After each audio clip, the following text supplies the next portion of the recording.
TDP Rajya Sabha అభ్యర్థులు సానా సతీష్, భాష్ రామకృష్ణ, చింతకాయల విజయ్ మరి కాసేపట్లో నామినేషన్లు దాఖలు చేయనున్నారు.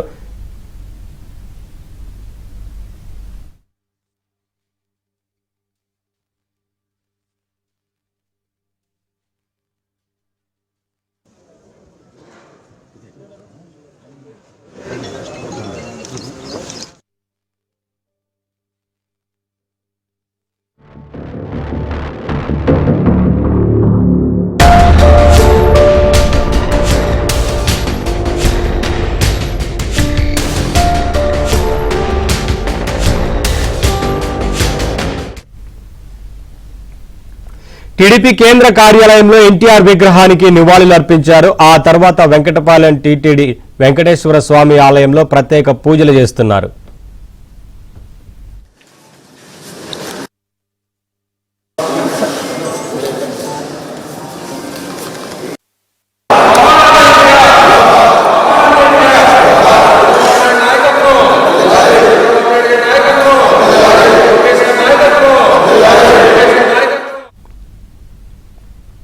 ప్రత్యేక పూజల తర్వాత ముగ్గురు అభ్యర్థులు సైకిళ్లపై ర్యాలీగా అసెంబ్లీకి చేరుకుని నామినేషన్లు వేయనున్నారు.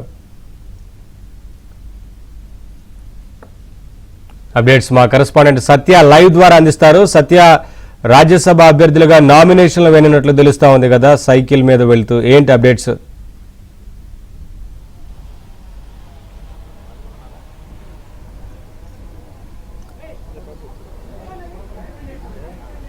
సత్య చెప్పండి, సైకిల్ మీద వెళ్లి ఆ తర్వాత అసెంబ్లీకి చేరుకొని నామినేషన్లు వేయనున్నట్లు తెలుస్తా ఉంది కదా, ఏంటి అప్డేట్స్? సామాజిక సమీకరణాల ఆధారంగా ముగ్గురు రాజ్యసభ బిల్లును తెలుగుదేశం పార్టీ ఎంపిక చేసింది. దీంట్లో కాపు సామాజిక వర్గం నుంచి సానా సతీష్, అదేవిధంగా భాష్యం రామకృష్ణ, మరోవైపు బీసీల నుంచి చింతకాయల విజయ్ని ఎంపిక చేశారు. ముగ్గురు ఏ విధంగా అయితే ఎంపిక చేశారో దానికి అనేక విధాలుగా కసరత్తు చేసిన తర్వాత ఎంపిక చేశారు. ప్రస్తుతం వారు వెంకటపాలెం తిరుమల తిరుపతి దేవస్థానంలో దేవునికి దర్శించుకుని ఇక్కడి నుంచి అసెంబ్లీ వరకు కూడా సైకిల్ ర్యాలీగా ముందుకు వెళ్ళబోతున్నారు. ఇప్పుడు ఆ దృశ్యాలను కూడా మనం చూడొచ్చు. చాలా మంది అభిమానులు ఆయనకు గజమాలతో సత్కరిస్తున్న దృశ్యాలను కూడా చూడొచ్చు. వాళ్ళంతా కూడా ఇక్కడి నుంచి టీటీడీ టెంపుల్ నుంచి ఇక్కడి నుంచి మొదలుకొని నేరుగా ఇక్కడి నుంచి వెళ్ళబోతున్నారు. ఇప్పుడు చూడొచ్చు చింతకాయల విజయ్ ఎవరైతే ఉన్నారో అభ్యర్థి, ఆయన్ను కోటేశ్వరరావు గారు సత్కరిస్తున్నారు. గ్రంథాలయ పరిషత్ చైర్మన్ ఆయన సత్కరిస్తున్న దృశ్యాలను కూడా మనం చూడొచ్చు. అదేవిధంగా భాష్యం రామకృష్ణ గారు కూడా ఇప్పుడే అసెంబ్లీకి బయలుదేరుతున్నారు. ఇలా అభ్యర్థులందరూ కూడా ఒకరి తర్వాత ఒకరు అసెంబ్లీకి బయలుదేరి వెళ్తున్నారు. వీరందరూ కూడా సైకిల్ ర్యాలీగా ఇక్కడి నుంచి అసెంబ్లీగా ముందుకు వెళ్ళబోతున్నారు.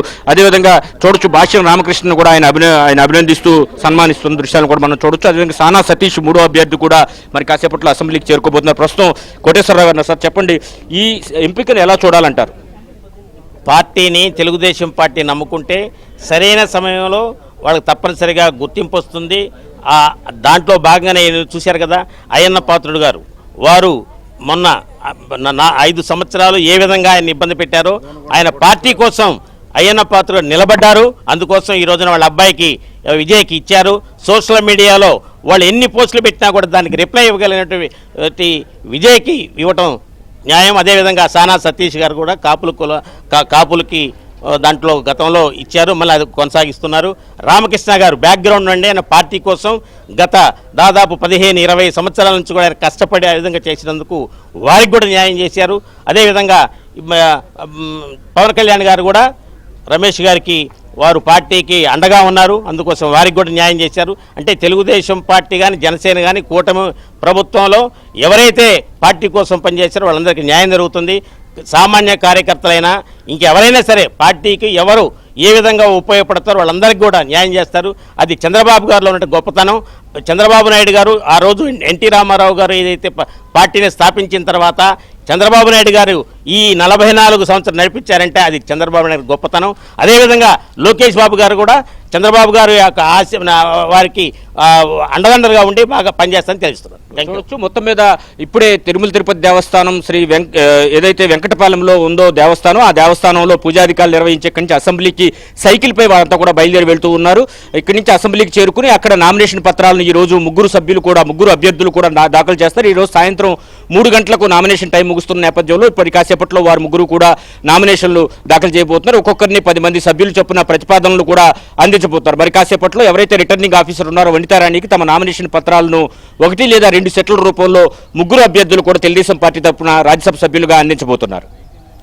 Thank you Satya, thanks for the updates.